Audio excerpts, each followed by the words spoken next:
Right now, 12 people own as much wealth as the poorest 4 billion humans on Earth. That's not a metaphor. 12 individuals, 4 billion people. And every year, a statistic like that goes viral. And every year, we all think the exact same thing. It has never been this bad.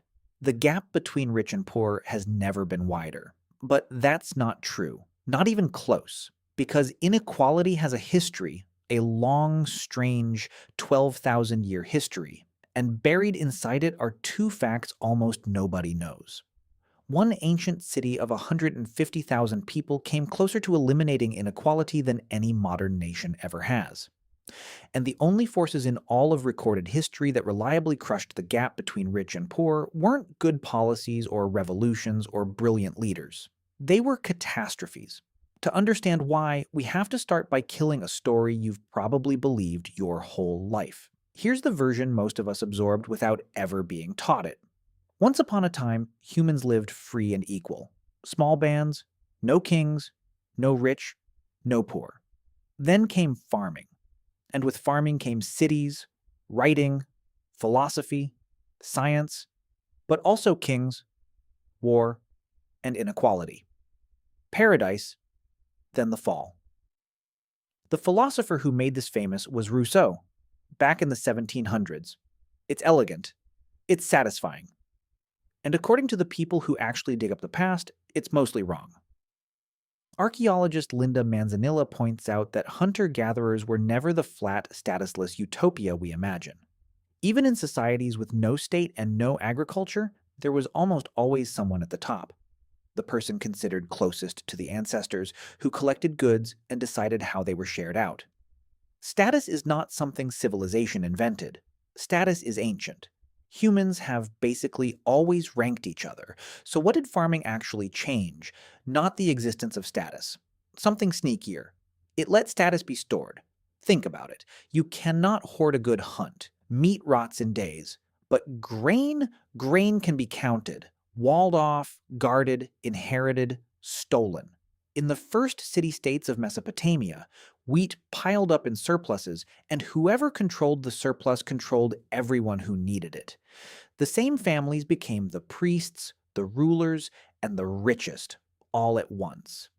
And for the first time in human history, being born to the right parents meant being born rich.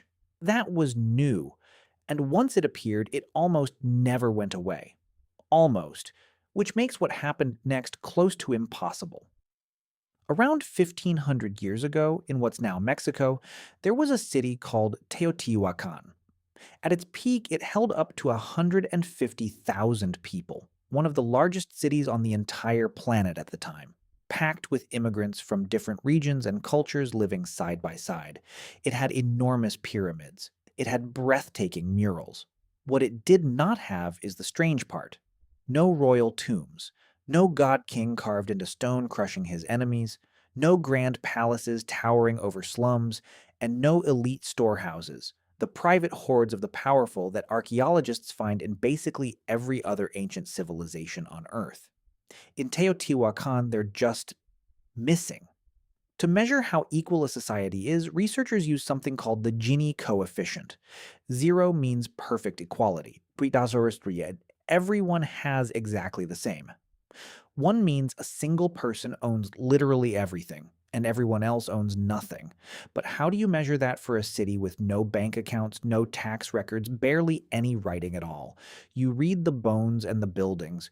Grave goods tell you who was honored. Skeletons tell you who ate well. Floor plans tell you who lived large. And in Teotihuacan, the numbers are staggering. Even the poorest residents ate a varied diet: rabbit, beans, squash, amaranth. The homes of the elite were barely bigger than anyone else's. The whole city was planned in shared apartment compounds, locals and foreigners together, each district with its own coordination center. One study estimates the Gini coefficient there may have been around 0.12. Here's what that means. France today sits near 0.7 for wealth. Even the most equal countries on Earth right now hover around 0.6. A Stone Age city with no money, no income tax, and no welfare state was several times more equal than the most equal nation that exists today. And then it was gone. The city declined, the anomaly ended, and the world went back to its default. So what is the default? Why is concentration the rule and Teotihuacan the exception? Because most societies weren't accidents that drifted into inequality. They were machines for producing it. Economic historian Guido Alfani describes empires as engines that pull resources two directions at once: inward, from conquered edges to the capital, and upward, from the poor to the top. And the main tool was tax. For most of history, taxation was regressive. The less you had, the bigger the share of it you handed over. Rome, Han China, vastly more unequal than Teotihuacan ever was. Then there's the mechanism that locks it all in place: inheritance. Wealth compounds across generations, so each new crop of the rich doesn't start from zero. They start on top of the mountain the last generation built. No family shows this better than the Medici. 15th century Florence. They start as textile traders, become bankers, and their money and their political power grow together, feeding each other, until eventually they don't just influence the government, they are the government. Florence was a republic, on paper. In practice, it was a family. And here's the thing about mountains of wealth. They don't just sit there quietly. Push the gap wide enough and the whole society starts to crack. When the Spanish arrived in Mexico, the Aztec Empire was so divided internally that parts of its own population helped topple it from the inside. Inequality, past a certain point, dissolves the thing holding it up. Remember that.